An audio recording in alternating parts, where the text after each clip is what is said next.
जगी ऐसा बाप भाबा जगी ऐसा बाप भाबा त्याचा वंश मुक्ती सजावा त्याचा वंश मुक्ती सजावा त्याचा वंश मुक्ती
रूप पाहता लोचनी लोचनी रूप पाहता लोचनी रूप पाहता लोचनी रूप पाहता दुःख झाले वो साजनी दुःख झाले वो साजनी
आपुल्या हिता जो असे जागता आपुल्या हिता जो असे जागता आपुल्या हिता जो असे जागता आपुल्या हिता जो असे जागता धन्य माता पिता दयाची धन्य माता पिता दयाची धन्य माता पिता दयाची आपुल्या हिता जो असे जागता आपुल्या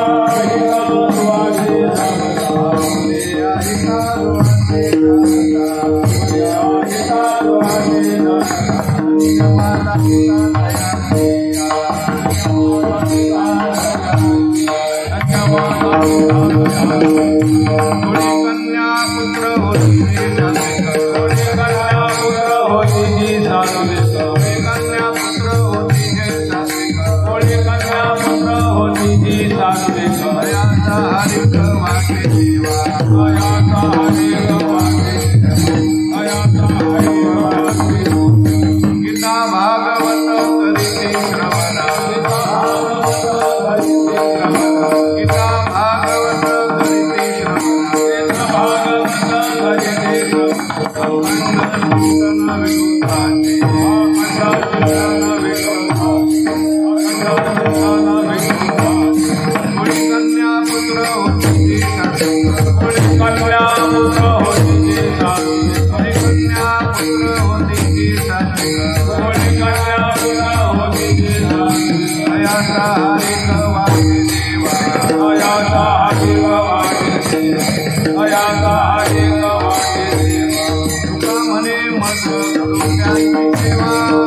वाटे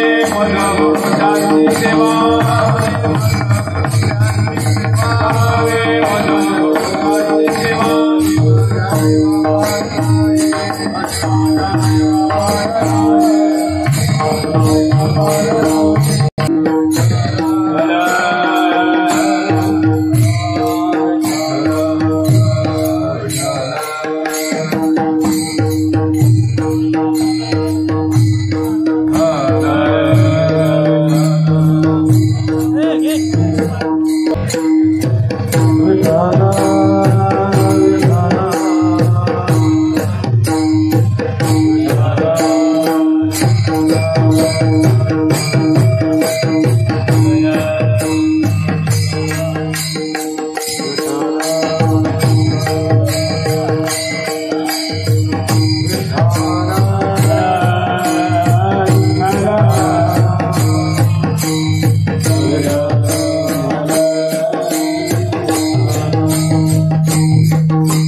होती जी कन्या पुत्र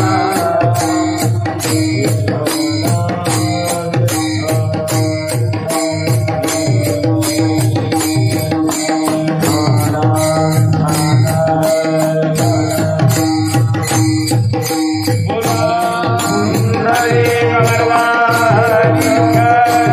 जी हयाचा हरिक वाटे देवा हयाचा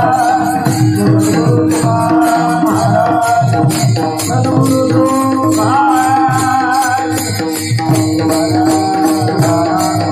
वाटे हयाचा हरिक वाटे देवा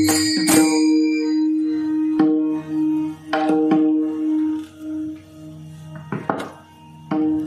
म्हणे मज त्यांची सेवा आपुलिया हिता जो असे जागता धन्य माता पिता तयाचिया कुळी कन्या पुत्र होती जी सात्विक तयाचा हरीख वाटे देवा गीता भागवत करीती श्रवण अखंड चिंतन विठोबाचे कुळी कन्या पुत्र होती जी सात्विक तयाचा हरीख वाटे देवा तुका म्हणे मज घडो त्यांची सेवा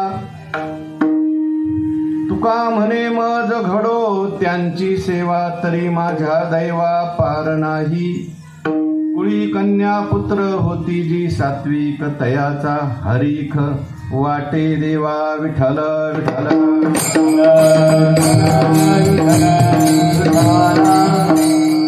पांडुरंगा करू प्रथम नमन दुसरे चरणा संतांचिया त्यांच्या कृपादाने कथेचा विस्तारू बाबाजी सद्गुरु दास तुका नमो ज्ञानेश्वरा निवृत्ती उदारा सोपान देवा मुक्ताबाई नमो त्रिभुवन पावनी आद्यत्रय जननी देवाची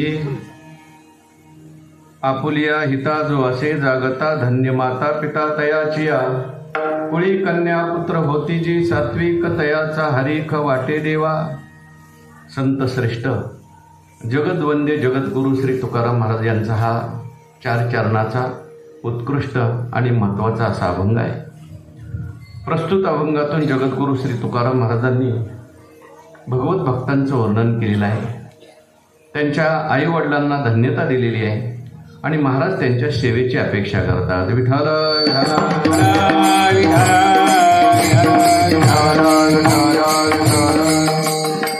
आपली ही जी कीर्तन सेवा आहे ही नैमित्तिक कीर्तन सेवा आहे. आज या ठिकाणी भगवंताच्या कृपेने सर्व साधू संतांच्या आशीर्वादाने अनेक साधू संतांच्या पदस्पर्शाने पुनीत झालेल्या आपल्या या गावामध्ये समस्त वाघापुरे परिवार यांच्या माध्यमातून विशेष करून हरिभक्तीपरायण दादासाहेब वाघापुरे, श्रीयुत कांता वाघापुरे आणि त्यांचा सगळा परिवार यांच्याद्वारे त्यांचे पिताश्री, त्यांचे वडील वैकुंठवासी श्रीयुत भगवान सावळा वाघापुरे यांचं असलेलं हे दुसरं पुण्यस्मरण आहे. या दुसऱ्या पुण्यस्मरणाच्या निमित्ताने ही कीर्तन सेवा आयोजित केलेली आहे. कीर्तन सेवेकरता या ठिकाणी उपस्थित मृदंगाचार्य, गायनाचार्य, सगळी महाराज मंडळी, परिसरातून उपस्थित झालेले सर्व भाविक भक्त, श्रोते, सज्जन आणि माता भगिनी सर्वांना मी वंदन करतो. आपण सर्वांनी मिळून आपल्या संकल्पित वेळेपर्यंत सेवा करायची. विठ्ठल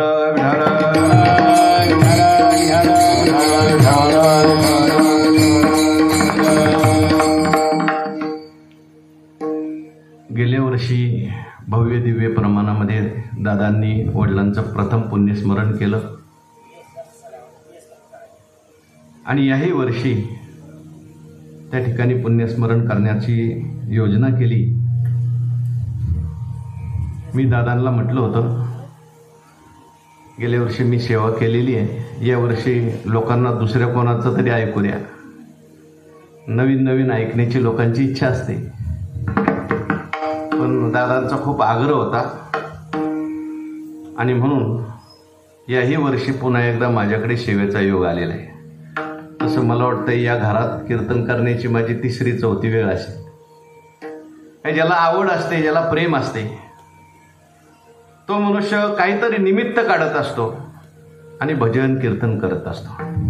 आणि ज्याला आवड नसते तोही काहीतरी निमित्त काढतो आणि चुकवत असतो. विठ्ठल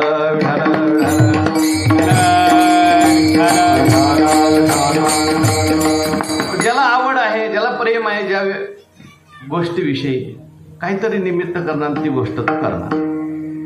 आणि आवड शब्दाची व्याख्या ज्ञानेश्वर महाराजांनी शिकली. आवडी आणि लाजवी, व्यसना आणि शिनवी, पिसे आणि न भुलवी तरी ते काही. आवड असल्यानंतर माणसाला लाज वाटत नाही. कुठे चांगली असू द्या, वाईट असू द्या, आवड असली की मनुष्याला लाज वाटत नाही. एखादा मनुष्य कीर्तनातच हातामध्ये तंबाखू काढतो. आपण त्यांना जर म्हटलं, अहो तुम्ही खुशाल कीर्तन चालू आहे तंबाखू काढली, काय करायचं महाराज, इतकी आवड आहे मला राहतच नाही. त्याचं कंटाळा येत नाही. आवड असल्यानंतर माणसाला कंटाळा येत नाही. काही माणसं रात्रीची 2-2, 3-3 वाजेपर्यंत गप्पा मारत बसतात. त्यांना जर विचारलं 3 वाजले तरी तुमच्या गप्पा चालल्या होत्या, ते म्हणतात आवडीचा विषय निघाला होता. म्हणजे माणसाला कंटाळा येत नाही. आवडीची गोष्ट असल्यानंतर कंटाळा येत नाही. आवडीची गोष्ट मनुष्य परत परत करतो. आवडी जेथ पडे तयाचे अवसरी पुढे पुढे रिघो लागे हे घडे प्रियमाईसे. जी आवडीची गोष्ट असते ती माणसाला परत परत करावीशी वाटते आणि आवड नसली की कंटाळा येतो. विठ्ठल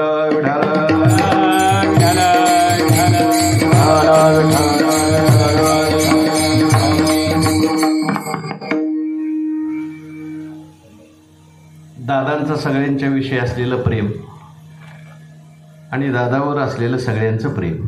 आज वास्तविक पाहता इथे थोडी जरी मंडळी असली तरी सगळी गर्दी कमी आहे, पण दर्दी लोक आहेत इथं, आहे की नाही.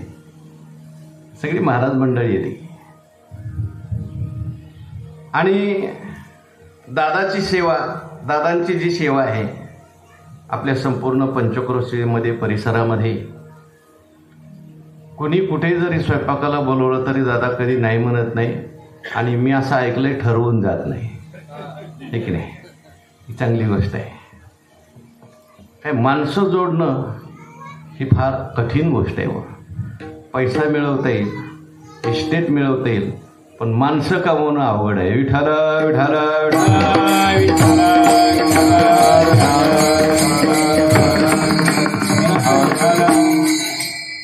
दादांनी जर काय केलं असेल तर माणसं कमवलेली आहेत, माणसं जोडलेली आहेत.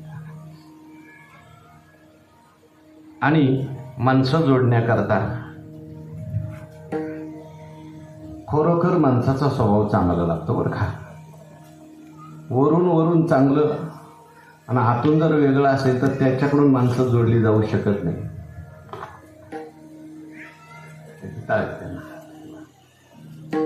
मी रामायणातलं एक उदाहरण नेहमी सांगत असतो. ऐकताय ना तुम्ही? तुम्ही ऐकत असल्यावर मला सांगायला म्हणून. भगवान श्री प्रभू रामचंद्रांना वनवास प्राप्त झाला. उद्या राज्याभिषेक होणार होता, परंतु राज्याभिषेक झालाच नाही.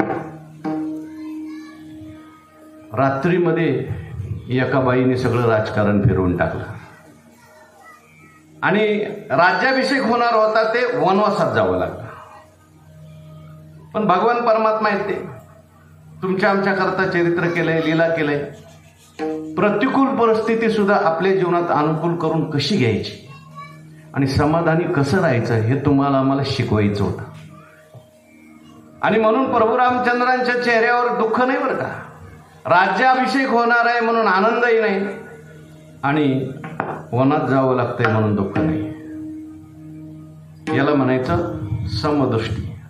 सुखी संतोषा न यावे, दुःखी विषादा न भजावे, लाभा लाभ न धरावे मना माझी. जो अति सुखी होतो ना तो जीवनात अति दुःखी होत असतो. ज्याला अति हर्षही होत नाही त्याला अति दुःखही कधी होत नसतं. कारण सुख आणि दुःख जे आहेत ह्या मनाच्या कल्पना आहेत. सुख दुःखाला जाणणारा आपण आहोत. विठ्ठल विठ्ठल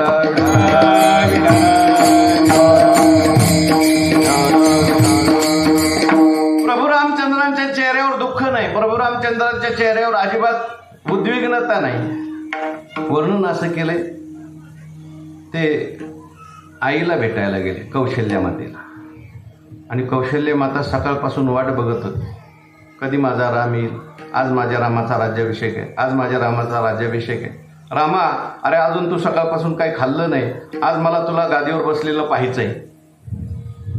रामचंद्र प्रभू म्हटले, आई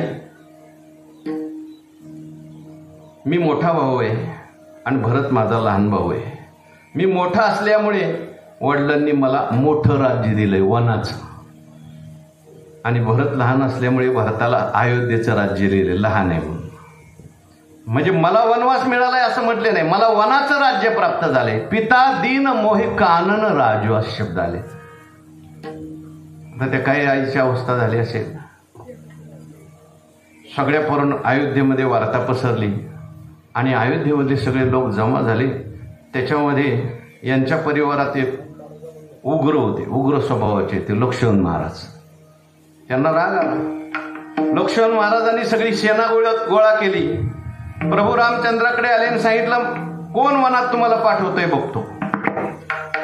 सगळी सेना माझ्या ताब्यात आहे आणि त्या सेनेला मी आदेश देतो, आत्ताच्या आत्ता कैकेयीला कैदेत टाका. आत्ताच्या आत्ता वाटलंच तर दशरथ महाराजांनाही कैदेत टाका आणि प्रभू रामचंद्रांचा राज्याभिषेक झाला पाहिजे. प्रभू रामचंद्रांना असं म्हटल्यानंतर प्रभू रामचंद्र हसले. आता देव आहेत ते, पण त्यांना चरित्र करायचं, लीला करायची. म्हटले, लक्ष्मणा, मला केवळ अयोध्येच्या सिंहासनावर बसायचं नाही. अयोध्येचं सिंहासन जड सिंहासन आहे. मला असं चरित्र करायचं आहे, मला अयोध्येतल्या माणसांच्या प्रत्येकाच्या हृदयरूपी सिंहासनावर बसायचं. आणि हृदयरूपी सिंहासनावर बसावं लागेल तर जीवनात त्यागच करावा लागेल. विठ्ठल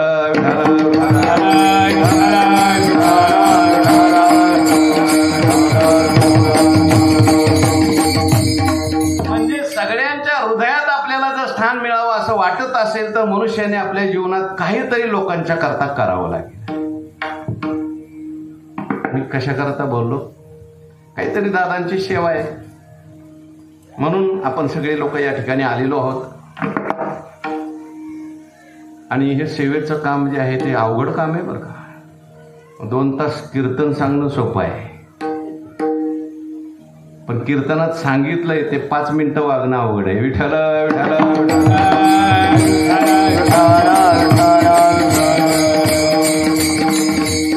सगळ्यात कठीण धर्म जर कोणता असेल तो सेवेचा आहे. सेवा धर्म सगळ्यात कठीण आहे आणि सेवा करण्याकरता ते सेवेचं अंतःकरण लागतं.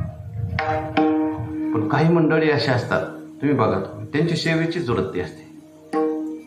कीर्तन चाललं तरी ते कीर्तन सुद्धा ऐकायला येणार नाही, पण कुठंतरी झाडू मारत असणार, कुठंतरी शतरंज उचलत राहणार. सेवेची वृत्ती असते आणि आशांची गरज आहे बरं का. समाजात जसे सांगणारे पाहिजेत तसे सेवा करणारे पाहिजेत. मी तर म्हणतो सांगणारेपेक्षा सेवा करणारे जास्त पाहिजेत. विठ्ठल विठ्ठल.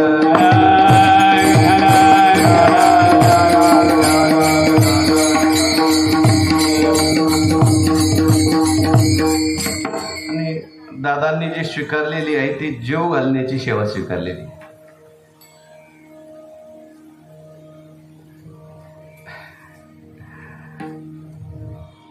जीव घालण्याची सेवा सगळ्यांना सगळ्यात मोठी सेवा आहे बरं का. आणि म्हणून वडिलांचं पुण्यस्मरण हे एक निमित्त आहे, पण या निमित्ताने आपल्या घरी सगळे येतील, सगळ्यांना आपल्याला अन्नदान करता येईल, ज्ञानदान घडेल. एक त्याच्या पाठीमागची काय भूमिका आहे.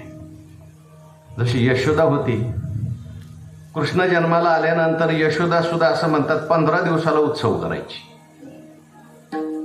आज माझ्या कृष्णाचा जन्मदिवस आहे, आज माझ्या कृष्णाने करवट बदलली, आज माझा कृष्ण बघायला लागला, मग सारखे उत्सव करायचे. यशोदेला विचारलं कशा करता सगळे उत्सव करते.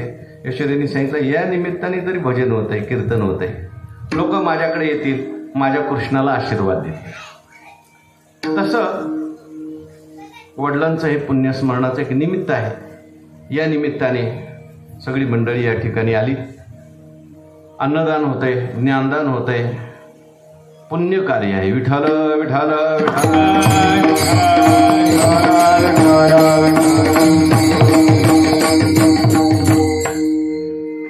आपल्या भारतीय संस्कृतीमध्ये पुण्यस्मरण करण्याचा विधी आहे, श्राद्ध करण्याचा विधी आहे.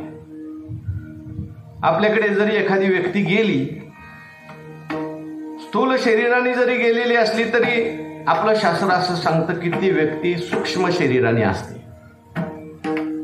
तो जीवात्मा जो आहे, शरीर जरी सोडलं तरी त्याच्या कर्मानुसार, त्याच्या वासनेनुसार तो जीवात्मा जो आहे तो पुढच्या गतीला जात असतो. स्वर्गात जाईल, चांगलं कर्म केलेलं असेल, उत्तम कर्म, तर स्वर्गात जाईल. मध्यम कर्म केलेलं असेल तर तो मनुष्य होईल. एखाद्या वेळेस त्याच्याकडून चुकीचं कर्म घडलेलं असेल तर तो पशुपक्षादी शरीराला सुद्धा जाऊ शकतो. पण तो जीवात्मा जो आहे शरीर सोडल्यानंतर सुद्धा असतो. आपण नेहमी उदाहरण सांगत असतो मोबाईलचं. मोबाईल जरी बदलला तरी सिम कार्ड तेच राहतं. स्थूल शरीर जरी बदललं तरी सूक्ष्म शरीर तेच राहतं. आगा कर्मे जे उरावे ते तिही सुखी दुःखी फळावे, तया ते भोगावया यावे देहा एका. आपल्याकडे पुनर्जन्म मानलेला आहे. म्हणून तुम्ही बघा काही माणसं, लहान मुलं जे आहेत जन्मतच ते गायन करायला लागतात. कोणी शिकवलं नाही, काय नाही, गायन करतो. जन्मताच काय वाजवायला लागतात. जन्मताच एखाद्याची बुद्धी अशी असते. आजकाल ते युट्यूबवर वगैरे आहे बा, गुगल बॉय, याला काही विचारलं तरी सांगते. ज्याला ते सांगते त्याने आता कधी अभ्यास केला एवढा, पूर्वजन्मीचा घेऊन आलाय. विठ्ठल विठ्ठल.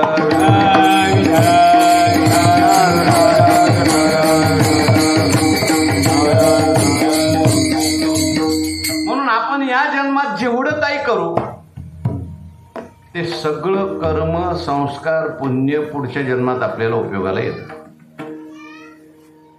पुण्य आपल्याला बरोबर घेऊन जाता येतं आणि पुण्य आपल्याला एखाद्याला पाठवता सुद्धा येतं. बाकीचं आपल्याला काही घेऊनही जाता येत नाही आणि बाकीचं कोणाला काही पाठवता येत नाही. आणि आपल्याला जर आपल्या बरोबर हे सगळं घेऊन जाता येत असतं, मला वाटतं इथं कोणी ठेवलं नसतं काहीच. जो तो आपली शेती घेऊन गेला असता, जो तो आपलं धन घेऊन गेला असता, पण हे काही नेण्याची व्यवस्था नाही. मग नेता काय येतं तर आपण केलेलं पुण्य मात्र आपल्याला बरोबर नेता येतं किंवा पुण्य सुद्धा आपल्याला पाठवता येतं. आणि मग पुण्य पाठवण्याकरता केलेली व्यवस्था म्हणजे श्राद्ध आहे. विठ्ठल विठ्ठल.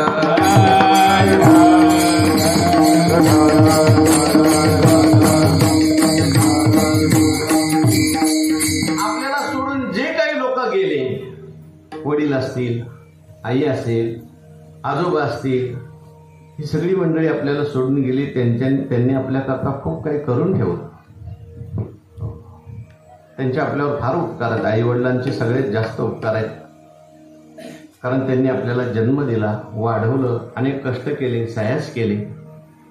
आणि म्हणून जन्म जिवंत आहे तोपर्यंत तर आपण त्यांची सेवा केलीच पाहिजे, पण गेल्यावर सुद्धा आपण त्यांचं स्मरण केलं पाहिजे. म्हणून आपल्या भारतीय संस्कृतीमध्ये पुण्यस्मरण आहे, श्राद्ध आहे. सोम सूर्यादी ग्रहणे येऊने करवती पार्वणे, का माता पितर मरणे अंकित जे दिवस. ग्रहस्थी मनुष्य जो असेल त्याला 5 यज्ञशास्त्राने रोज करायला सांगितले. कारण ग्रहस्थी मनुष्य असतो त्याच्याकडून 5 प्रकारची हिंसा घडते. झाडताना, पाणी भरताना, कुटताना, शेती करताना. आणि मग ह्या हिंसेतून उत्तीर्ण होण्याकरता शास्त्राने त्याला पंचमहायज्ञ सांगितले. हे पंचमहायज्ञ रोज केले पाहिजे. पंचमहायज्ञ जो करत नाही त्याच्या जीवनात मग जास्त प्रतिबंध निर्माण होतात, अडथळे येतात. या पंचमहायज्ञात आहे पहिला आहे ब्रह्मयज्ञ. म्हणजे ऋषी मुनी यांनी आपल्याकरता एक ग्रंथ करून ठेवलेले आहेत, ते आपण वाचणं हा ब्रह्मयज्ञ आहे. अभ्यास करणं हा ब्रह्मयज्ञ आहे. कुठलाही अभ्यास हा ब्रह्मयज्ञ आहे. देवयज्ञ आहे. देवाने सुद्धा आपल्यावर उपकार केलेले आहेत. तुम्ही मला काय उपकार केले देवाने आमच्यावर?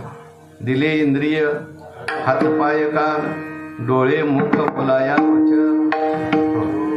आपल्या प्रत्येक इंद्रियावर एक एक देव आहे. डोळ्याची देवता सूर्य आहे, कानाची देवता अश्विनी कुमार आहे, जिभेची देवता आहे, पायाची देवता आहे, नाकाची देवता आहे. बऱ्याच वेळेला डोळा चांगला दिसतो पण माणसं म्हणतात मला दिसतच नाही. समजायचं त्याच्यातली सूर्य देवतेची कृपा निघून गेली. विठ्ठल विठ्ठल.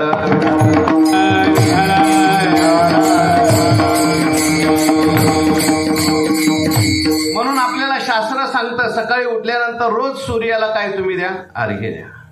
सूर्य आपल्याकरता एवढा प्रकाश देतो, कधी लाईट बिल पाठवत नाही, त्याचे आपल्यावर उपकार आहेत. सूर्यप्रकाश जर नसता तर काय झालं असतं? ज्या देशामध्ये सूर्यप्रकाशच नाही तिकडे जाऊन बघा.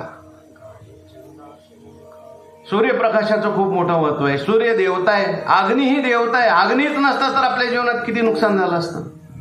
म्हणून ज्ञानोबा यांनी सांगितले रोज सकाळी थोडी तरी अग्नीची पूजा तुम्ही करा. देवळामध्ये जा किंवा घरातल्या देवाऱ्यामध्ये एखादी अगरबत्ती लावा, निरंजन लावा, त्या अग्नीला नमस्कार करा. रोज सांगितले. अग्निमुखी हवन न करील देवता पूजन, प्राप्त वेळे भोजन ब्राह्मणाचे, विमुख होईल गुरुभक्ती, आदर न करील अतिथी, संतोषने दिल ज्ञाती आपुले, मग तया अपाव थोर आहे.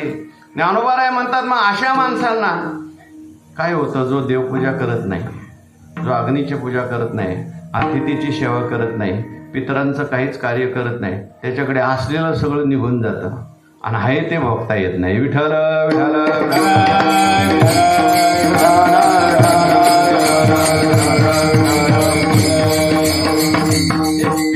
पितृदोष म्हणजे काय हो? आजकाल कोणाला काही त्रास झाला आणि ब्राह्मण काकाकडे गेला का ब्राह्मण काका म्हणतो तुम्हाला पितृदोष आहे. पितृदोष म्हणजे काय? असताना आई वडिलाची नीट सेवा केली नाही, त्यांचे शिवे शाप प्राप्त होतात. किंवा गेलेले लोक आहेत त्यांचं स्मरण सुद्धा करत नाही, ज्यांनी आपल्याकरता एवढं करून ठेवलंय त्यांचं स्मरण सुद्धा साधं करत नाही, ते गेलेले असतात. ते म्हणतात अरे आज माझी तिथी आहे, मी यांच्याकरता खप खप खपलो आणि आज माझं यांनी नाव सुद्धा नाही घेतलं. ते शिवे शब्द येते तिथून.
ऐका, लक्ष द्या.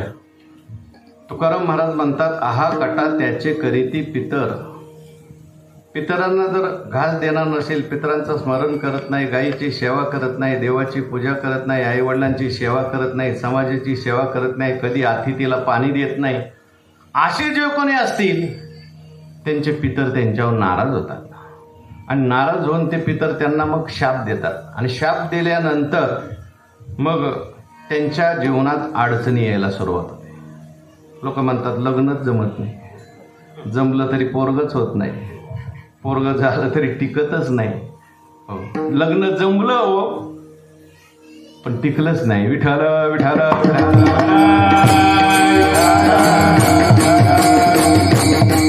या सगळ्या गोष्टी ज्या घडतात त्याला आपला स्वभावही कारणीभूत आहे, वातावरणही कारणीभूत आहे, पण त्याच्याबरोबर काही या मागच्या गोष्टी सुद्धा कारणीभूत असतात. म्हणजे सगळं पितरांच्यावर टाकू नका, स्वभावावर सुद्धा अवलंबून आहे. सगळं देवावर टाकाल तुम्ही. माणसं सगळं बदल. मी एका ठिकाणी ते व्हॉट्सअपला मेसेज ऐकला, खूप चांगलं वाटलं मला. ते म्हणले माणसं सगळं बदलतात. हो, कधी कधी घरातलं किचन बदलतात, इकडचं इकडं करून टाकतात, देव बदलतात, संप्रदाय बदलतात, मंत्र बदलतात, सगळं बदलतात, पण आपला स्वभाव बदलत त्यामुळे दुःख काही जात नाही. विठाल विठाल.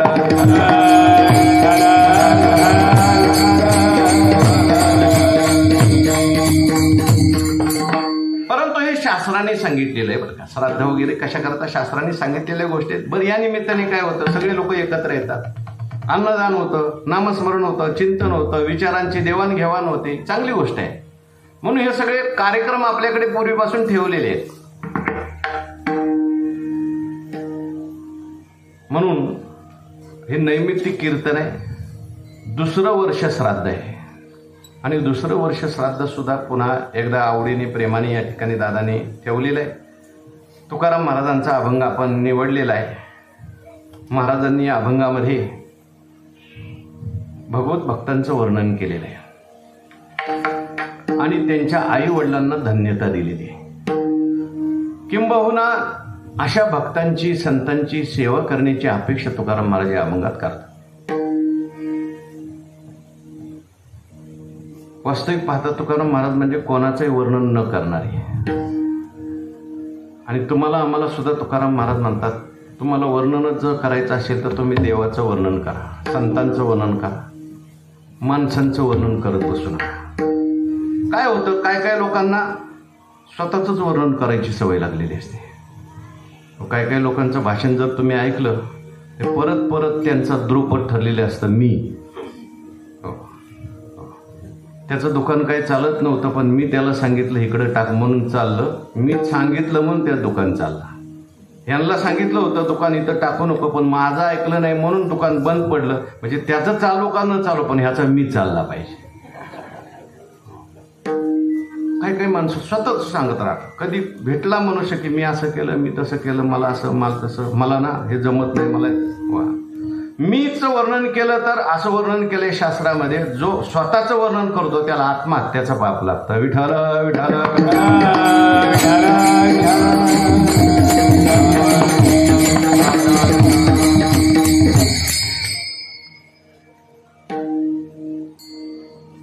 काही लोक दुसऱ्याचं वर्णन करत राहतात. घरातल्या लोकांचं वर्णन करणार, संसाराचं वर्णन करणार, आमचा हे असा, आमचा ते तसा, आमचं ते तसं. ते माणसाने जास्त करू नये बरं का. संसारातलं वर्णन केल्याने काय होतं, त्याचं वर्णन असं केलं की आपण दोन माणसं आहेत, एकाला भलं म्हणायला लागलं तर दुसऱ्याला राग येतो. एका म्हणता भले दुजे सहजची निंदिल, एका अनिका सहजची निंदिल. मी जर असं म्हटलं काय पकवाजे महामुनी महाराज किती चांगलं वाजवतात, महामुनी महाराज किती चांगलं वाजवतात, माऊली म्हणत म्हणतो मी काय वाईट वाजवतो का, असं होतं. सासू जर म्हणायला लागले आमची मोठी सुनबाई ना खूप चांगली, मोठी सुनबाई ना खूप चांगली, याचा अर्थ लहान सुनबाई. म्हणून जास्त कोणाचं वर्णनही करू नये. विठ्ठल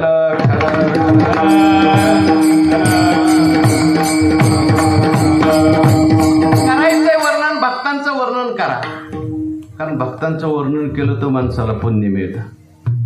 पुण्यवंत भावे पुण्यवंत भावे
त्यांच्या सेवेची अपेक्षा करतात. कोणी कोणाची सेवा करायला तयार होत नसतं बरं का. काय म्हटलं मी, इकडे लक्ष द्या. कोणी कोणाची सेवा करायला आज तयार नाही, मोकळं नाही. सेवेची अपेक्षा कधी होते माणसाच्या मनामध्ये, आवड असल्यानंतर, प्रेम असल्यानंतर. प्रेम जिथे असतं तिथं सेवा करा म्हणावं लागत नाही, आपोआप सेवा घडेल. आणि प्रेम नसेल, पैसे दिले तरी ते चुकारपणा करतो. विठ्ठल विठ्ठल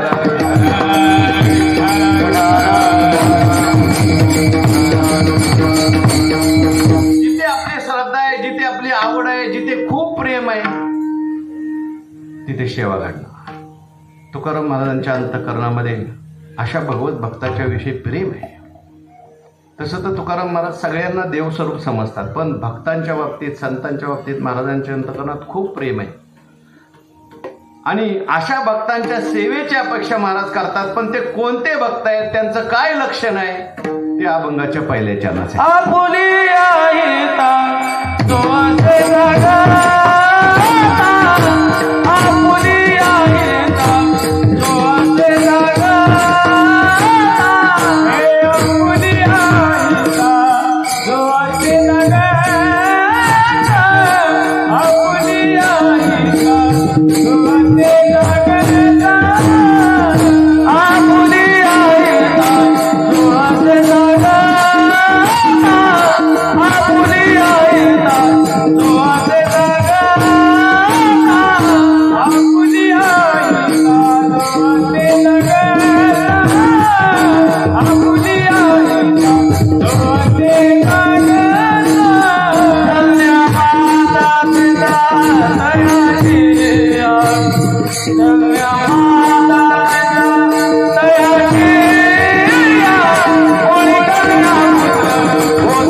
असंही पाहिजे बरं का. म्हणजे काय काही चालीचे अधिकारी असतात, ते ऐकायला आलेले असतात, काही पकवाज ऐकायला आलेले असतात, त्यांची भूक पूर्ण होऊन जाते त्याने. आणि काही चिंतन ऐकायला आलेले असतात. सगळ्यांसाठी आपल्या वारकरी संप्रदायात सगळ्यांना स्थान आहे बरं का. उभं राहणारे आहेत ना, त्यांना सुद्धा संधी आहे की नाही, फक्त अजून बसणाऱ्यांना नाही बरं का. कुणी म्हणा, कुणी प्रमाण म्हणू शकतो. तुकाराम महाराज सेवेची अपेक्षा करतात, धन्यता देतात, आई वडिलांना धन्यता देतात, पण कोणाच्या? महाराज त्याचं वर्णन करतात. आपुलिया हिता जो असे जागता, धन्य माता पिता तयाचिया.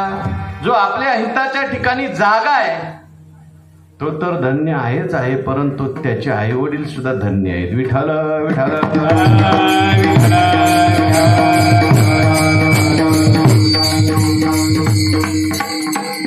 जो आपल्या हिताच्या ठिकाणी जागृत आहे तो तर धन्य आहेच आहे, पण त्याचे आई वडील धन्य आहेत.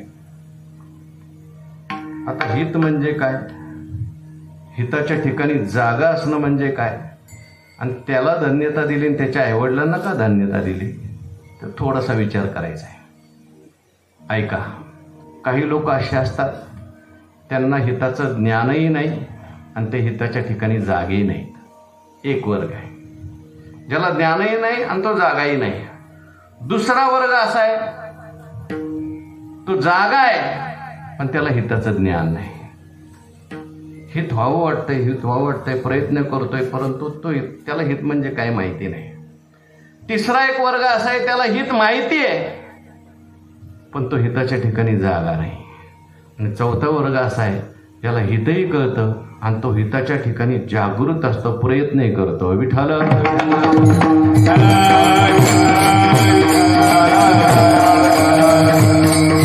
पहिला वर्ग असा आहे की त्याला हितही कळत नाही, तो हिताच्या ठिकाणी प्रयत्नही करत नाही, तो जागाही नाही. काहीच कळत नाही अशी माणसं आहेत समाजात. एक वर्ग असा आहे की त्याला काहीच कळत नाही आणि आपल्याला काय कळत नाही हेही त्याला कळत नाही. कमीत कमी माणसाला आपल्याला काय कळत नाही एवढं कळलं पाहिजे. नाही जास्त कळलं, आपल्याला काय कळत नाही हे कळलं पाहिजे. बऱ्याच लोकांना काहीच कळत नाही पण आपल्याला सगळंच कळतंय असा भ्रम झालेला असतो. स्वतःला काय कळत नाही दुसऱ्याचं काय ऐकून घेत. मग अशा माणसाला सुधारायला संधीच नाही ना. ज्ञानोबारांनी वर्णन केले, अंगा मनाशी रुची यावे, हे तुले नित्या कृत्य नाठवे, जो कर्णियाची नावे भलतेची करी. अशी जी माणसं आहेत यांना पामर म्हटलेलं आहे. शास्त्र माहिती नाही, गुरु माहिती नाही, धर्म माहिती नाही, देव माहिती नाही. अशी माणसं कशी जगतात? तर म्हणतो खायचं प्यायचं आणि मजा करायची, मेलं की मोक्षच आहे. विठ्ठल विठ्ठल.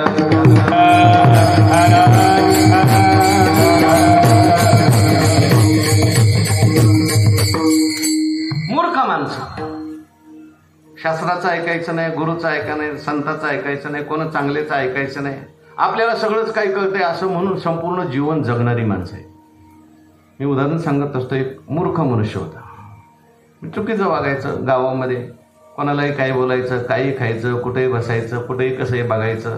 माणसाच्या वागण्यावरून, बोलण्यावरून, चालण्यावर लगेच कळतं नेमकं कोणत्या वर्गातला आहे, पामर आहे का विषयी आहे. मूर्ख होता. गावातले सगळे लोक त्याला मूर्ख म्हणायचे. तो म्हटला गावातले सगळे मला मूर्ख म्हणतात ना, गावच मूर्ख आहे, मी गावातच नाही राहणार. मग ते गाव सोडलं, बॅग भरली, म्हटलं दुसऱ्या गावात जाऊन राहायचं. बॅग भरली गेला दुसऱ्या गावामध्ये. गावात शिरता शिरता तहान लागली होती. तिथं काही माता भगिनी पाणी भरत होत्या नळावर. एक हांड्यात पाणी लावलेला बाई होती आणि हा गेला आणि याला तहान लागली होती. याने सरळ गेला आणि त्या नळाला तोंड लावलं. त्याच्या तोंडातलं पाणी त्या बाईच्या अर्ध्या हांड्यात पडायला लागलं. पाणी हांड्यात पडल्यावरती बाई रागवली, ए मूर्खा हो बाजूला. तो बाजूला झाला. म्हटलं बाई आमच्या गावातल्या कोणी येऊन सांगितलं होतं मला मी मूर्ख आहे म्हणून? ती म्हटली सांगायला कशाला पाहिजे, तुझी प्रत्येक क्रिया मूर्खासारखी आहे. विठ्ठल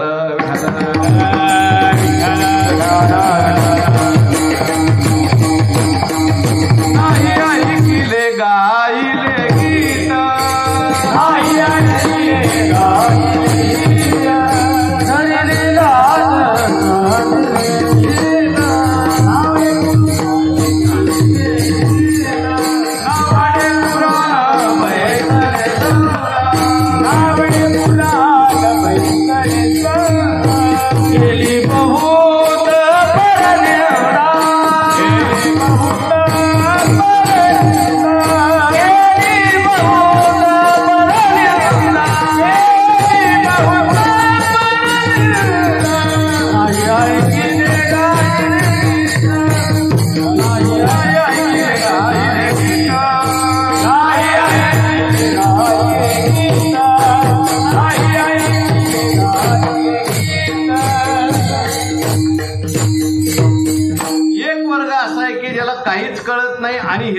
ठिकाणी तो जागाही नाही. दुसरा वर्ग आहे, त्याला हित व्हावं असं वाटतं, आपलं कल्याण झालं पाहिजे, आपलं हित झालं पाहिजे, आपलं चांगलं झालं पाहिजे असं त्याला वाटतं, पण त्याला हित अजून कशात माहिती नाही. आई वडिलांना आपल्या मुलाचं हित व्हावं वाटतं की नाही वाटत? वाटतं. प्रत्येक आई वडिलांना असं वाटतं आपल्या मुलाचं कल्याण झालं पाहिजे. प्रत्येक आई वडिलांची तळमळ असते, लेकुराचे हित वाहे माऊलीचे चित्त. कल्याण व्हावं वाटतंय, पण कल्याण कशात आहे हे आई वडिलांना माहिती असेलच असं नाही. नाही ठावे जनानी जनाका, ठावे जनानी जनाका, नाही ठावे जनानी जनाका, नाही ठावे जनानी जनाका. नारी दिलंगीका चारती, नारी दिलंगीका चारती, नारी दिलंगीका चारती, नारी दिलंगीका चारती.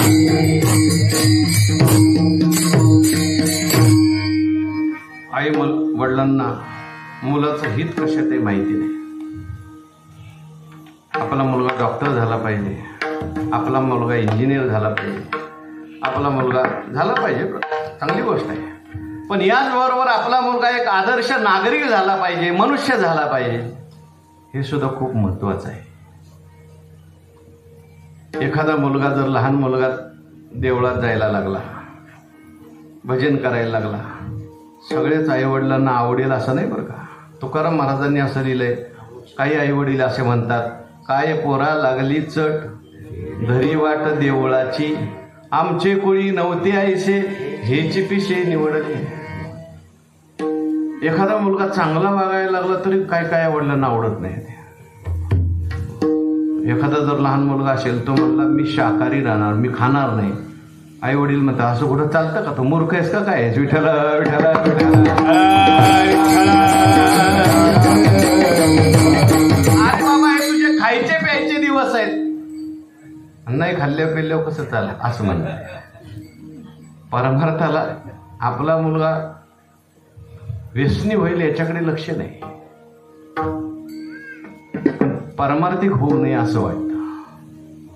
हो ठीक आहे, मी म्हणत नाही बरं का, लौकिक शिक्षण सुद्धा असलं पाहिजे, जसं काळ चाललेला आहे त्या ओघात आपल्याला सुद्धा वावरलं पाहिजे, परंतु आपले संस्कार, आपली संस्कृती याच्याकडे सुद्धा आपण लक्ष दिलं पाहिजे. बऱ्याच वेळेला मुलगा इंग्लिश मीडियम मध्ये गेला पाहिजे आई वडिलांना वाटतं, पण तो आपल्या संस्कृतीपासून वंचित राहतो याची काळजी काहीच नाही. माझ्याकडे कितीतरी असे आई वडील आहेत, आता म्हणतात तुमच्या मुलाला आळंदीला घेऊन जा, आमच्या मुलाला आळंदीला घेऊन जा. का?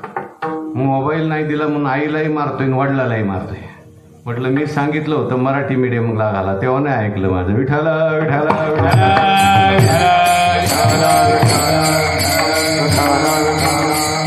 याचा अर्थ इंग्लिश मीडियमचा मी विरोधी असं नाही बरं का.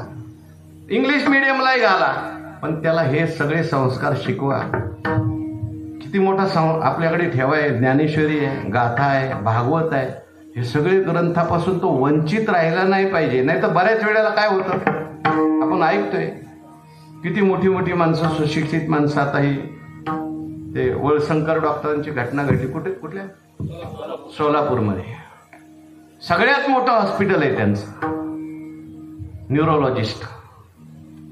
स्वतः डोक्यात गोळी घातली, मेले. मुलांना काही कमी शिकवलंय का? एक मुलगा डॉक्टर आहे, सून सुद्धा डॉक्टर आहे, सगळं असताना का मनस्ताप झाला?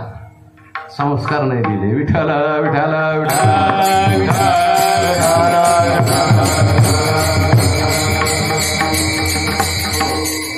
काहींना हित व्हावं वाटतं, पण हित माहिती नाही. काही लोक असे आहेत की त्यांना हित कळतं, पण हिताच्या ठिकाणी ते जागे नाही. असं केलं पाहिजे, तसं केलं पाहिजे, हित असं केल्यावर चांगलं होतं, तसं केल्यावर चांगलं होतं, हित कळतं.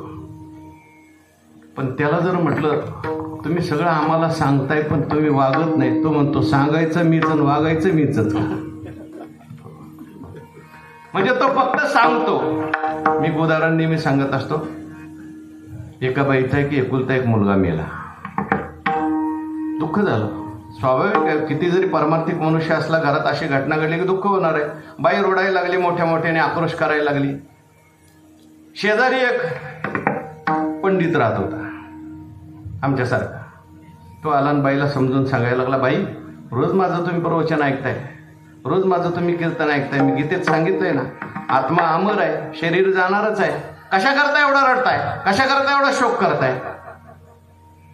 बाईने आपला शोक आवरला बरं का. एवढे मोठे महाराज सांगताय तर आवरलं पाहिजे शोक, आवरला शोक. पण दुसऱ्या दिवशी असं झालं, त्या महाराजांच्या समोरच मोठी गर्दी होती. घरासमोर हे माणसं जमलेली होती. कशाची गर्दी जमली म्हणून बाई रस्ता काढत आतमध्ये गेली. पाहिलं तर महाराज मोठे मोठ्याने ओरडत होते. काय करू, कसं करू, काय झालं, उडीच टाकतो म्हणायचे, फाशीच घेतो म्हणायचे. बाई म्हटल्या, अहो महाराज काय झालं एवढं रडायला. अहो काय सांगायचं बाई, माझी आवडती शेळी मेली म्हटली. काय मेली? शेळी. बाई म्हटली, काल माझं पोरगं मेलं तर 1 तास प्रवचन सांगितलं मला, आणि आज तुझी शेळी मेली तर एवढं रडायचं असतं काय. तर म्हटलं, बाई पोरगं तुझं होतं, आज शेळी माझी मेली. दुसऱ्याला उपदेश करताना माणसाला खूप आठवतं, स्वतःवर ज्याला वेळ येते आणि त्या वेळेत जो टिकतो तो खरा ज्ञानी. विठ्ठल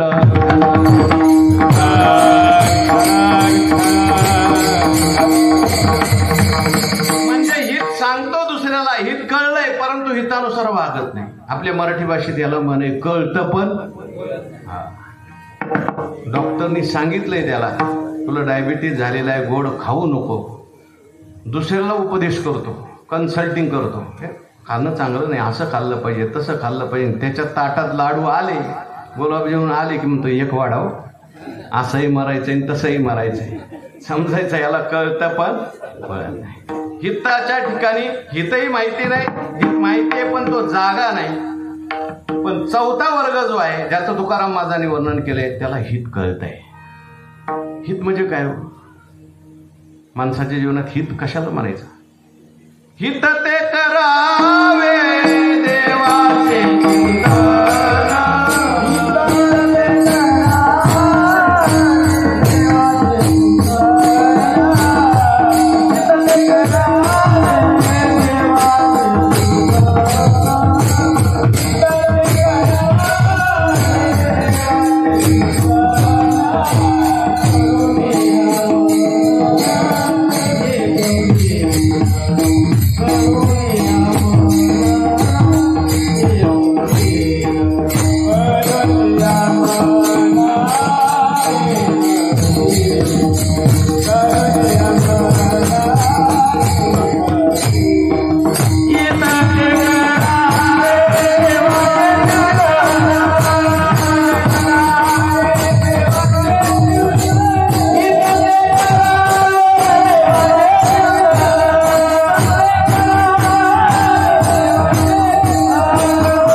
माणसाचं आत्यंतिक कल्याण.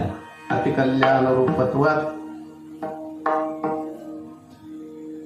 आत्यंतिक कल्याण कशामध्ये आहे? जे केल्यानंतर माणसाच्या जीवनात काही करायचं शिल्लक राहत नाही, जे केल्यानंतर माणसाच्या जीवनात काही मिळवायचं शिल्लक राहत नाही, त्याला म्हणतात हित.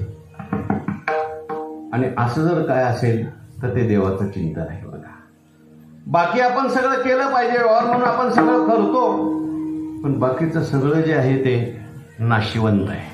नाशिवंत अटी प्रिया पुत्र धन, बाकी सगळ्या गोष्टी व्यवहार म्हणून केल्या पाहिजेत, कराव्यात. पण मनुष्य देह ज्याच्या करता मिळालेला आहे, भगवंताचं नामस्मरण, चिंतन, समाजसेवा, सर्वांशी प्रेमाने वागणं हे माणसाने जीवनात केलं पाहिजे. कारण इतर गोष्टी ज्या आहेत त्या इतर देहात सुद्धा आहेत. फक्त मनुष्य देहच असा आहे की ज्याच्यामध्ये आपण ज्ञानेश्वरी वाचू शकतो. ज्याच्यामध्ये कीर्तन ऐकू शकतो, प्रवचन ऐकू शकतो, नामस्मरण करू शकतो. ही व्यवस्था इतर कोणत्याही देहामध्ये नाही. देवाने आपल्याला हा देह जो दिलेला आहे तो देवे दिला देह याच देई घडे देवाचे चिंतना, याच देई देवाचे चिंतना.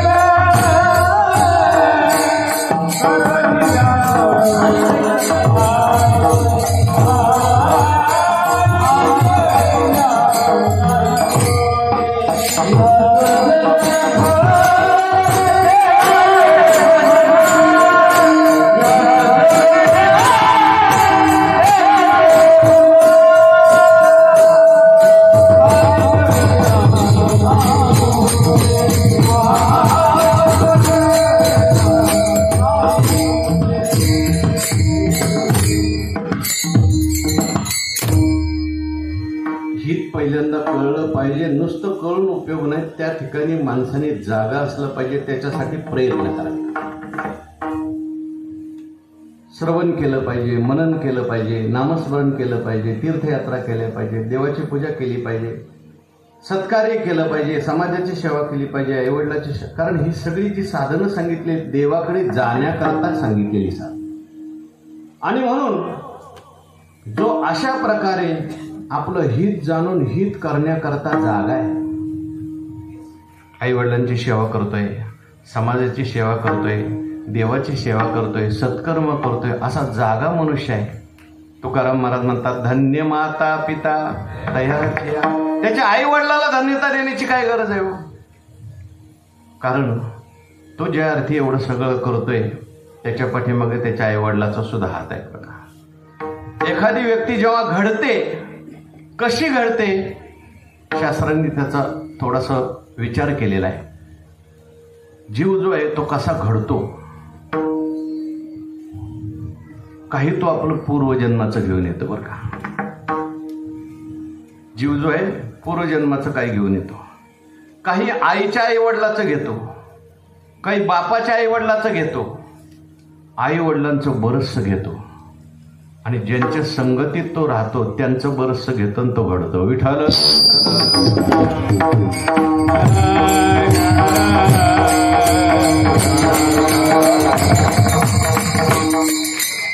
म्हणून पूर्वजन्माचं सुद्धा आपलं काही साठा असतो.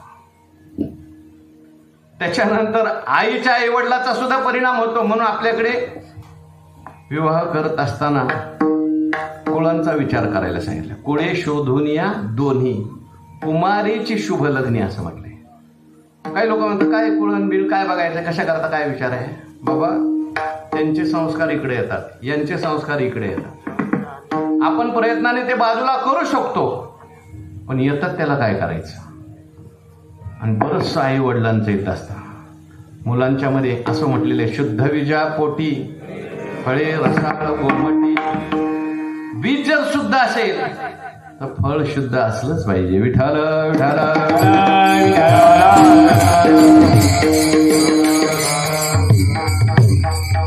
एक आई आपल्या मुलाला 100 शिक्षकापेक्षा जास्त चांगलं शिक्षण देऊ शकते. सगळ्यात पहिला गुरु जर कोण असेल घरामध्ये तो आई आहे. म्हणून आई जर त्या ठिकाणी कुलवान असेल, सुसंस्कृत असेल, आपल्याकडे कन्येचा जास्त विचार केलाय. तुकाराम महाराजांनी सुद्धा शब्द वापरताना असलाय, कुळी कन्या पुत्र. धन्यता देताना धन्य माता. कारण एक स्त्री जर त्या ठिकाणी संस्कारित झाली तर ती दोन्ही कुळाचा उद्धार करू शकते. आणि एक स्त्री जर बिघडली दोन्ही कुळाचा नाशही करू शकते. विठ्ठल विठ्ठल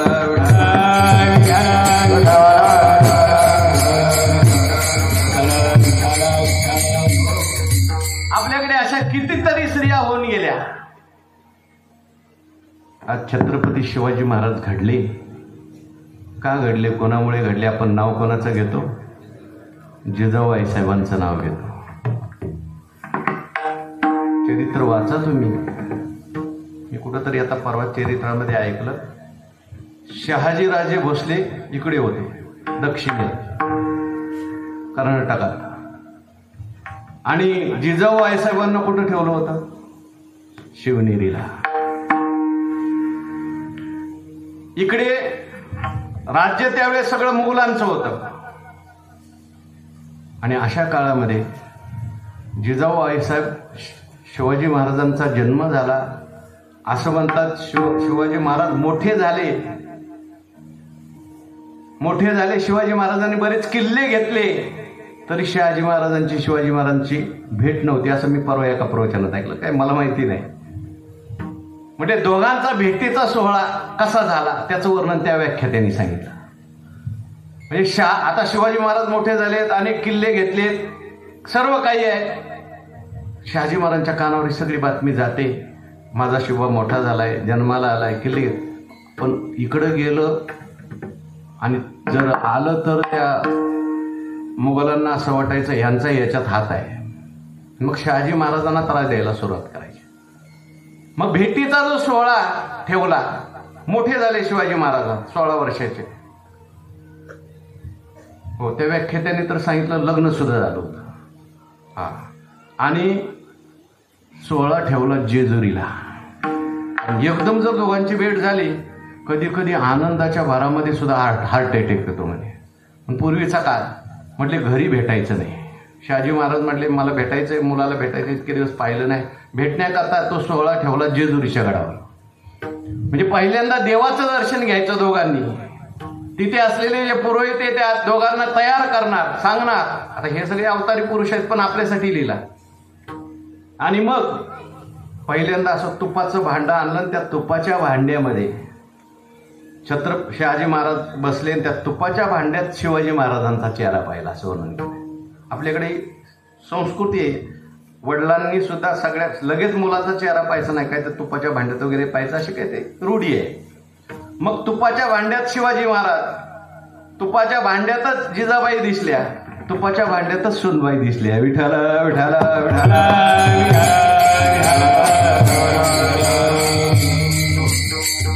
मला सांगायचंय, एक बाई इतके वर्ष आपल्या पतीपासून लांब राहते, आपल्या मुलाला स्वराज्याकरता तयार करते, असं म्हणत नाही.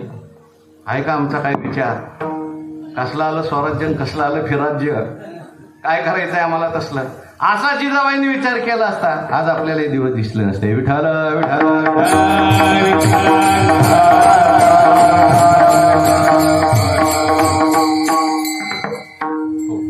वर्णन असं केलं. तो सोहळा झाला. शहाजी महाराज शिवाजी महाराजांना भेटले. त्या व्याख्यात्याने असं सांगितलं, नंतर शहाजी महाराजांची रथातून मिरवणूक काढली आणि शिवाजी महाराज शहाजी महाराजांचे जोडे हातात घेऊन चालले असं वर्णन आहे. शहाजी महाराजांना काय वाटलं असेल? आता शिवाजी महाराज म्हणजे लहान नव्हते, मोठे होते, त्यांनी गड जिंकले होते, किल्ले जिंकले होते. माझा एवढा मोठा मुलगा आहे पण माझे जोडे चपला हातात घेऊन चालतोय, सेवेची गोष्ट. आणि हे सगळे संस्कार कोणी दिलेले? आईने दिलेले. विठाला विठाला.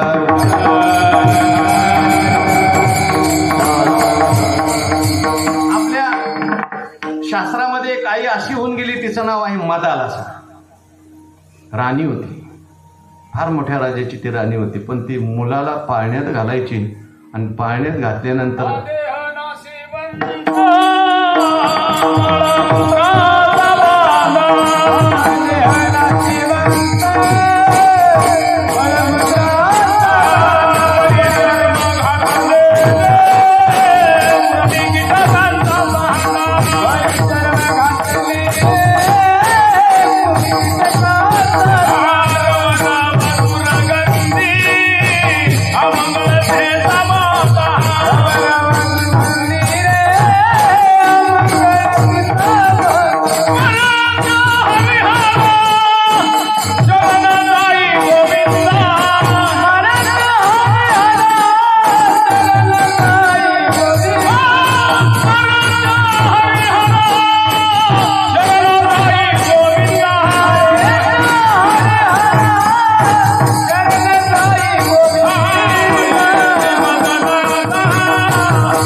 श्रीमंत मळमूत्राचा बांध वरी चर्म घातले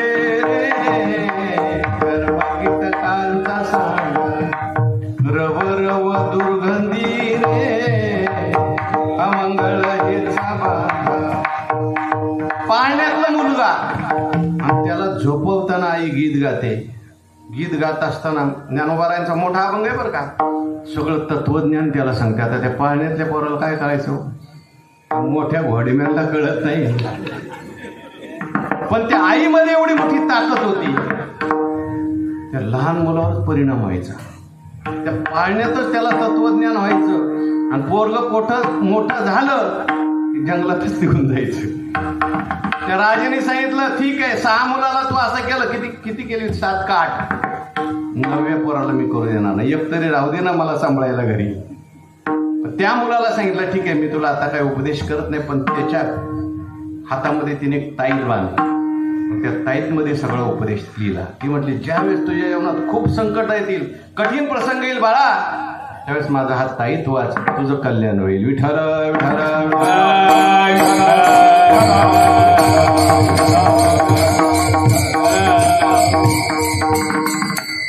धन्य माता पिता. जसे आई महत्वाचे तसे वडील सुद्धा महत्वाचे. वडील सुद्धा आपल्या मुलासाठी खूप करतात, वडील खूप संस्कार लावतात. असे कितीतरी वडील होऊन गेले की ज्यांच्यामुळे मुलं घडलेली आहेत. संस्कार दिले वडिलांनी.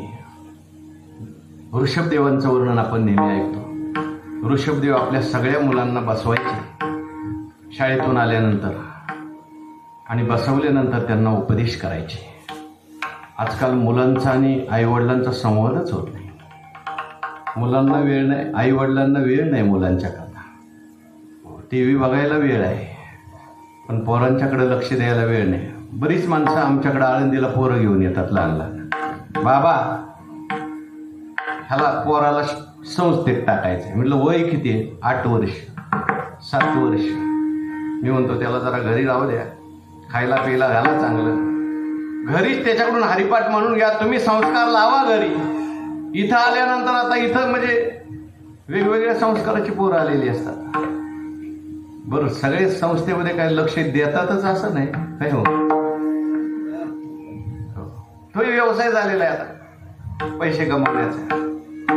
आपण आपल्या मुलांना घरी संस्कार दिले पाहिजेत. हा तो कळण्याच्या योग्यतेचा झाला मग त्याला कुठेही टाका.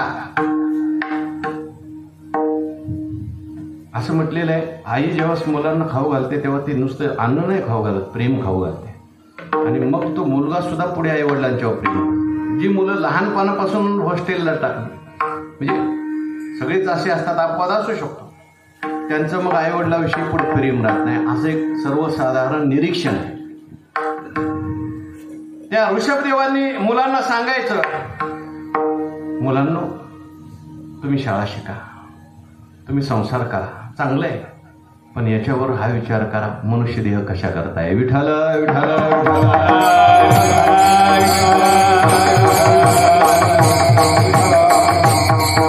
चांगले संस्कार करता येतात आणि वाईटही करता येतात. आपल्याकडे नेहमी कीर्तनकार दृष्टांत सांगत असतात, विनोद सांगत असतात. एक मुलगा आंब्याच्या झाडावर चढला होता आणि आंबे काढत होता, पिकलेले आंबे. मालक आला, मालक म्हटला काय रे पोरा कोणाला विचारून आंबे काढतो, खाली उतर, चोरी करतो. हाताला धरलं त्या पोराच्या म्हटलं चल तुझ्या वडिलाकडे. तो म्हटला वडील दुसरे आंब्याच्या झाडावर, त्यांनीच मला आणलेलं आहे. म्हणजे चांगले संस्कार होतात तसे वाईट सुद्धा संस्कार होतात. म्हणून धन्य माता पिता तयाचिया, त्यांना धन्यता का दिली. अभंगाचं दुसरं पुळी कन्या पुत्र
आपल्या भागामध्ये सगळी गुणीजन मंडळी तयार झाली. माऊली, सचिन महाराज, अनिल महाराज, गिरी महाराज सगळी मंडळी असल्यानंतर मला आळंदीची आठवण येत नाही बरं का. नाही तर पूर्वी मग आळंदीहून सगळी लोक आणायला लागायची. पण आता ही सगळी मंडळी तयार मंडळी आहेत आणि आपल्या परिसरामध्ये खूप आनंदाची गोष्ट आहे आणि पुढे तयार झाली पाहिजे बरं का. मी परवा दिवशी म्हणजे गेल्या महिन्यामध्ये अमरावतीला गेलो कीर्तनाला बरं का सर. जवळजवळ 500 मुलं कीर्तनाला टाळ घेऊन उभी राहिली होती. किती? 500. आणि सगळी 9वी 10वीच्या वरचे 500 मुलं बघितल्यानंतर मला आश्चर्य वाटलं. मी ते कार्यकर्ते होते त्यांना म्हटलं, एवढी मुलं कुठून आणली तुम्ही? ते म्हटले, महाराज आमच्या अमरावती जिल्ह्यामध्ये एकट्या अमरावती जिल्ह्यात उन्हाळ्याच्या सुट्टीत 130 शिबिरं होतात आणि 130 शिबिरात प्रत्येक शिबिरात 100 मुलं असतात शाळेतली. 130 गुणिले 100 किती झाले? 1300. 1300 मुलांचं दरवर्षी आमचं शिबिर ठरलेलं आहे एकाच जिल्ह्यात बरं का. शाळेतली मुलं सगळी उन्हाळ्याची सुट्टी म्हटलं की शिबिर. मला खेद असा वाटतो, आळंदी पुणे जिल्ह्यात आहे, देहू पुणे जिल्ह्यात आहे, पण पुणे जिल्ह्यात अजून असं काही सुरू झालेलं ते काय म्हणतात ना, पिकतं तिथं असं होऊ नये. अतिपरिचयात अवज्ञा. संस्कार शिबिर झाली पाहिजे. आपण सगळ्यांनी मनावर घ्या. काय आपल्याला वाणी वडील करायला काय हरकत आहे? आपल्याला एक शिबिर कमी काय? आपल्याला मुलं सुद्धा आहेत भरपूर. शिकवणारे मी देतो ना, विठ्ठल विठ्ठल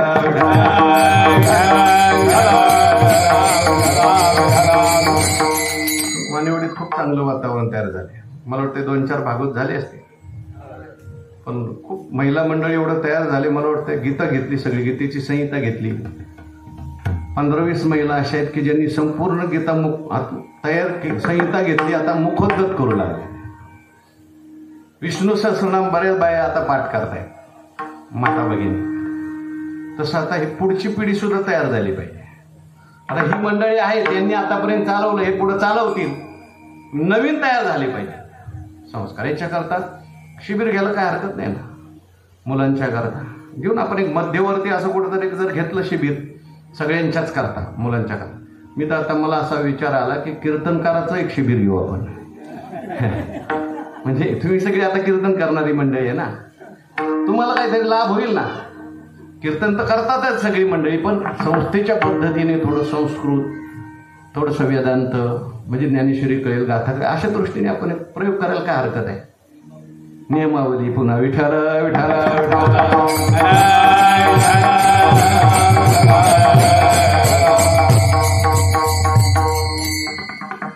आमचे सचिन महाराज आहेत, ज्ञानेश्वरी पाठ आहे जो सचिन महाराजांची, खूप ज्ञानेश्वरीची सेवा करतात. तेव्हा कुळी कन्या पुत्र होती जी सात्विक तयाचा हरिक वाटे देवा. वेळ संपलेली. मलाही पुढं मंदिरात प्रवचन असतं, माऊलीच्या मंदिरात 4 ते 5 तिकडे जायचंय. हिताच्या ठिकाणी जो जागा आहे त्याचे तोत धन्य, त्याचे आईवडील धन्य. तुकाराम महाराज म्हणतात, धन्य माता पिता तयाच्या. कारण अशाच कुळामध्ये सात्विक प्रजा जन्माला येतात. कुळी कन्या पुत्र होती जी सात्विक. सात्विक मुलं जन्माला येणं कठीण आहे. रजोगुणी तमगुणी प्रजा जन्माला येते, समाजाला त्रास देते, स्वतःही दुःखी जगही दुःखी, अशी काही मंडळी आहेत. एक मनुष्य संध्याकाळच्या वेळी जंगलात जायला लागला. सगळे लोक संध्याकाळच्या वेळी जंगलातून घरी येतात. हा जंगलात. म्हटले, का बाबा कशा करता तू जंगलात जायला लागला? जंगलात आता वाघ सुटलेत, सिंह सुटलेत. म्हटलं म्हणूनच चाललोय. म्हटले म्हणजे काय? म्हटलं जंगलात गेलो, वाघाने मला खाल्लं की माणसाचं रक्त कसं आहे त्याची चटक वाघाला लागेल. आमच्या गावात येऊन 2-4 तरी माणसं रोज खाईल. हे रजोगुणी तमोगुणी माणसं. ज्ञानोबारांनी वर्णन दिलंय, अंग भारे सुटला धोंडा, आपण होनी खंड खंडा, अनिकाचा रगडा करी जायचा. डोंगरावर सुटलेला धोंडा असतो, स्वतःही फुटून जातो आणि रस्त्यात आलेल्या सगळ्यांना तोडून टाकतो. तशी काही माणसं रजोगुणी तमोगुणी, स्वतः दुःखी, दुसऱ्याला त्रास देणार. पण सात्विक प्रजा आहे, स्वतः सुखी आणि सगळं जग सुखी करतात. विठ्ठल विठ्ठल.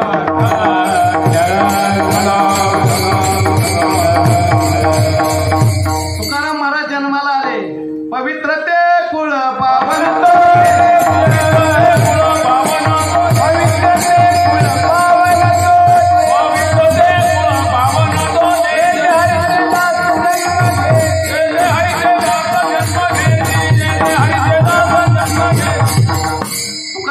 कोणाच्याही कुळात जन्माला येत नसतात, कोणाच्याही पोटी जन्माला येत नसतात. त्याच्याकरता पवित्र पाहिजे, सात्विक पाहिजे, शुद्ध पाहिजे. 8 पिढ्यापासून परमार्थ चालू, विश्वंभर पासून पंढरपूरची वारी आहे. आणि मग बोलोबा आणि कनकाई यांच्या पोटी तुकाराम महाराज आले. ज्ञानेश्वर महाराज जन्माला आले. विठ्ठल पंतांनी रुक्मिणी आई साहेबांनी किती कष्ट सहन केले, किती समाजाचा रोष सहन केला, किती तपश्चर्या केली रुक्मिणी आई साहेबांनी. त्यांच्या तपामुळे संन्यास घेतलेले विठ्ठल पंत, पण त्यांच्या तपाच्या जोरात परत ग्रस्तांमत आले. विठ्ठल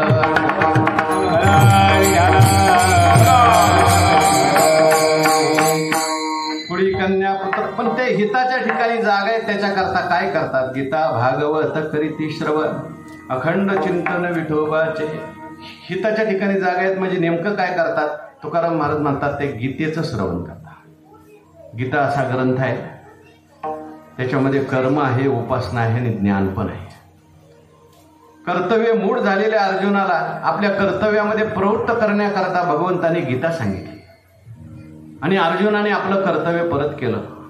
कर्तव्य आपल्या जीवनात कसं करायचं, कर्म कसं करायचं हे शिकवणारी गीता आहे.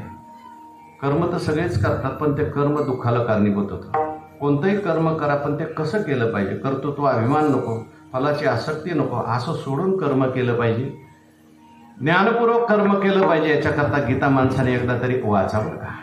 गीतेचं महत्त्व असं आहे, नाही कळली नुसती कानावर जरी पडली, एक गीतेचं अक्षर कानावर पडलं तर 1000 अश्वमेध यज्ञ केल्याचं पुण्य मिळत आहे. म्हणून गीता महत्त्वाची आहे. भागवत महत्त्वाचं आहे. भागवतामध्ये प्रेम शिकवलेलं आहे. माणसाच्या जीवनात ज्ञान पाहिजे, कर्म पाहिजे आणि प्रेम सुद्धा पाहिजे. काही लोक ज्ञानी आहेत, प्रेम नाही. काही लोकांच्यात प्रेम भरपूर आहे पण ज्ञान नाही. प्रेमही पाहिजे, ज्ञानही पाहिजे आणि कर्मही पाहिजे. प्रेम शिकवणारा ग्रंथ भागवत आहे. गीता भागवत करीती श्रवण. तुम्ही म्हणाल आम्हाला नाही ऐकायला मिळालं भागवत, नाही ऐकायला मिळाली गीता. अखंड चिंतन विठोबाचे घरी बसून नामस्मरण करा, तरी तुमचं हित झाल्याशिवाय राहणार नाही. असे जे कोणी आहेत, तुकाराम महाराज म्हणतात ते मला खूप आवडतात, त्यांची सेवा मला घडावी असं शेवटच्या चरण.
अशा माणसांची जर सेवा केली तर आपल्यालाही ज्ञान प्राप्त होतं, आपल्यालाही पुण्य प्राप्त होतं. म्हणून तुकाराम महाराज, ज्ञानेश्वर महाराज यांची सेवा आपल्याला घडली पाहिजे.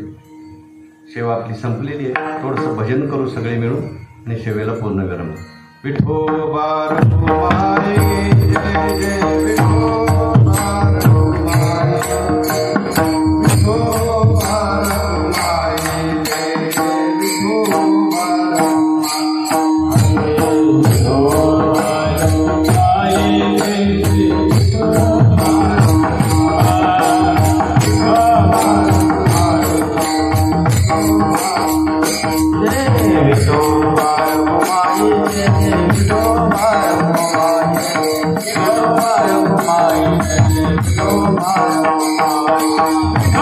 रखुमाई जय जय विठोबा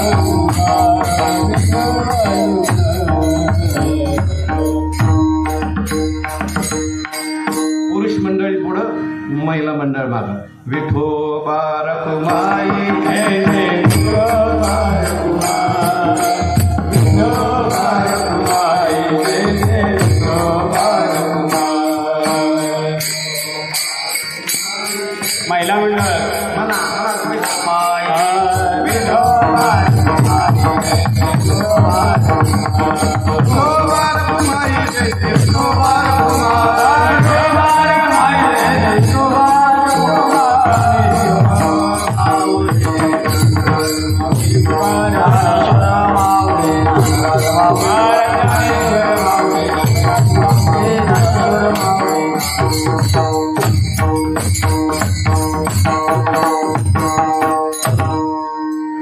कैलासवासी श्रीयुत भगवान सावळा वाघापुरे यांचं हे पुण्यस्मरण, या पुण्यस्मरणाच्या निमित्ताने श्रीयुत दादासाहेब वाघापुरे आणि त्यांचे बंधू सर्व परिवार यांच्या वतीने ही कीर्तन सेवा आयोजित करण्यात आली.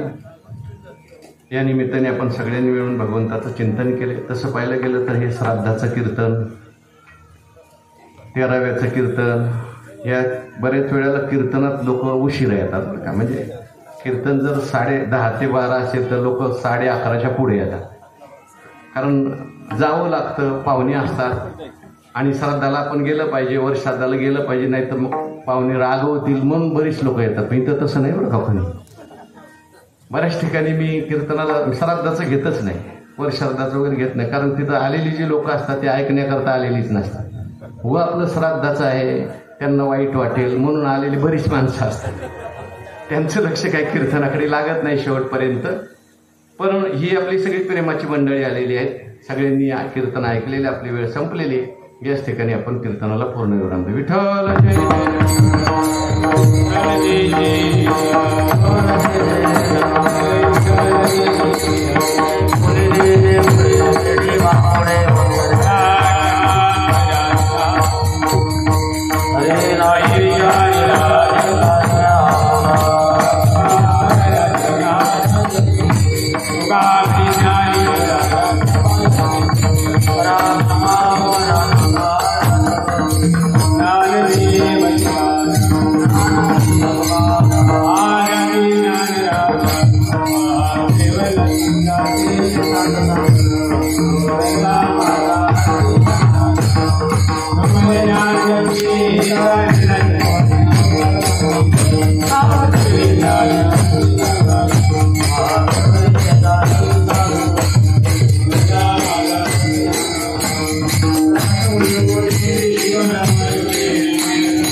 रामकृष्ण हरी.